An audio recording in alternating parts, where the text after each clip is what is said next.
Abundant with wildlife, these mud flats on Darwin's Nightcliff foreshore are a source of pride for the local community. Hundreds gathered there to voice concerns about the impact of a possible residential development dubbed the Nightcliff Island. To develop this relatively untouched seascape behind me would be an environmental crime. The Holocaust Group is due to start geotechnical drilling this week to determine the feasibility of the development. While there will be no public submissions, there may be no option to appeal against the development because there are no third-party review rights. It means that there's no one overseeing the minister's decision in terms of what are the actual merits of this decision. Is it a good decision or not? And that's something we don't have in the Territory and something that most other jurisdictions around Australia do have.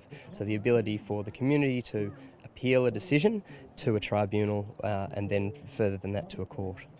The opposition has questioned the application process and how Holocaust was granted a 5-year lease for the land.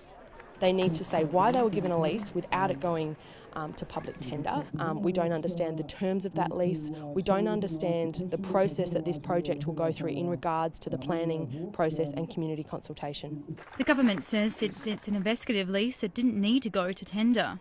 Residents still fear it could set a dangerous precedent. So we'll see all of this end up and being developed in the next 10 or 15 years, whatever. I think it's shameful these days that these sort of developments can go ahead without that process happening. What's really headlining residents and environmental groups' concerns is the lack of public consultation. And that's been topped off today by the fact that the government and the Holocaust Group did not attend this community walk, despite being invited.